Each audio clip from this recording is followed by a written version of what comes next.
Melunjak lu, Pan. Kurang ajar lu berani ngebecandain orang tua. Dikira lucu kali. Yat. Peot. Masuk aja kalau itu lu. Lu masuk aja.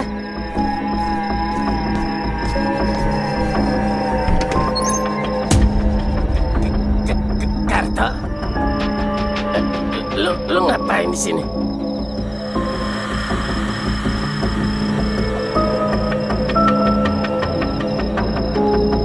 Ngapain? Keluar nggak?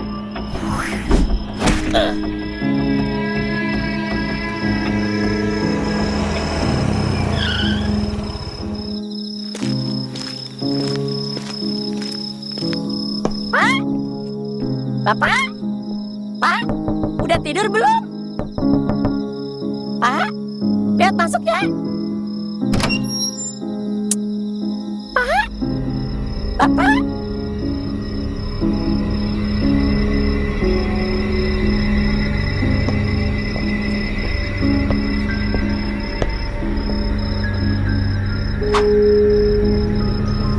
Nah, ayah pergi dulu ke Bandung nyusulin Mas Molly. Kamu jaga rumah ya. Nggak usah teleponin ayah. Ayah bakalan lama pulangnya. Oke gitu aja. Maaf, ayah pakai cara kirim surat kayak gini. Biar beda aja. Rungkat. Aki-aki, segala pakai kirim surat, jadul dasar. Tapi kenapa dia nggak minta antar sama si Robi aja? Terus ngapain juga berangkat malam-malam? Kayak nggak ada besok aja. Biarin dah, bodo amat. Sial, jimat tusuk kondeku boleh saja hilang di saku si Aldo. Tapi otak dan kendali permainan ini tetap berada mutlak di dalam kepalaku. Aku harus seperti biasanya, jangan sampai panik menghadapi situasi darurat ini. Karena sedikit saja raut wajahku kelihatan tegang, si Kona di pos depan pasti akan langsung menaruh curiga. Seorang eksekutor sejati tidak boleh goyah. Hanya karena satu dua rencana meleset, melainkan harus tetap berdarah, dingin dan menunjukkan gestur tubuh seolah-olah hari ini adalah hari yang biasa dan damai. Untuk memastikan tidak ada satupun orang di rumah besar itu yang mengendus hilangnya sang majikan, aku sudah menyusun sebuah alasan kunjungan yang sangat masuk akal. Nanti aku ke rumah itu lagi beralasan mau ambil alat-alat rumah, sebuah dalih yang sangat wajar bagi seorang mantan penjaga lama yang ingin mengosongkan sisa barang pribadi dari gudang belakang. Dengan membawa tas perkakas kosong, aku bisa melenggang masuk melewati gerbang besi tanpa perlu memicu kecurigaan dari anak-anak gardu.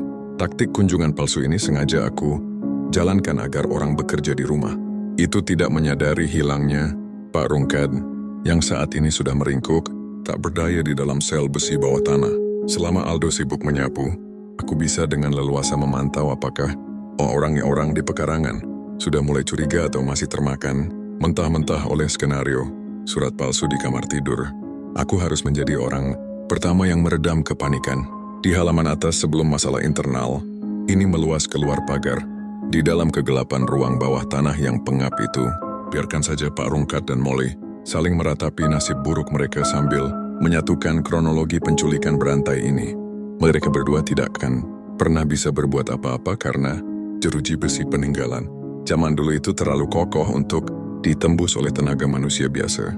Fokus utamanya sekarang adalah menjaga agar situasi di halaman atas tetap steril dan berjalan normal seperti biasanya. Seolah-olah tidak ada badai teror yang sedang mengintai.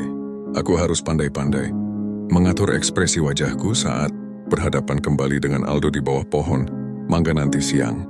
Walaupun batin kesumatku sangat ingin mencengkeram leher bocah penyapu halaman, itu demi merebut kembali tusuk konde emas milikku. Aku harus menahannya demi kelancaran misi pemerasan ini. Aku akan berpura-pura ramah, menyapa mereka yang tersisa, dan fokus menggeledah gudang perkakas, seolah-olah aku benar-benar hanya peduli pada obeng dan tang lama milikku.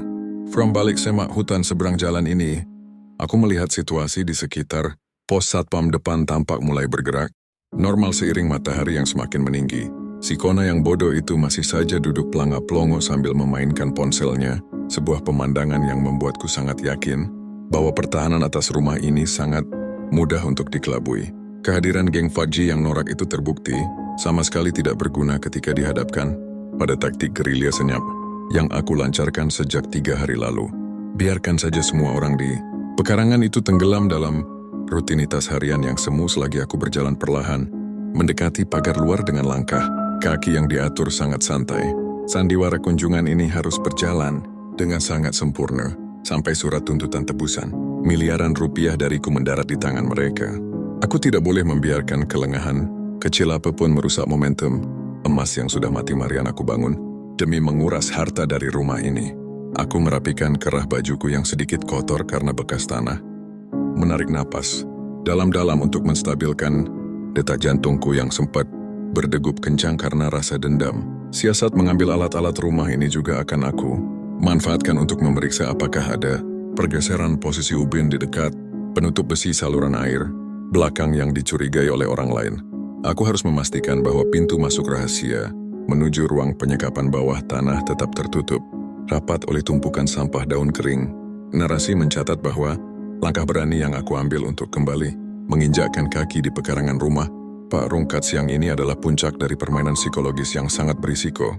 Namun demi ego teritorialku yang menolak, kalah dan demi mengamankan jalannya eksekusi pemerasan, aku bersedia menembus segala kemungkinan buruk di depan mata. Sambil melangkah keluar dari rimbunnya hutan seberang jalan, aku bersumpah di dalam suara hatiku bahwa rumah milik Pak Anton ini harus kembali ke tanganku.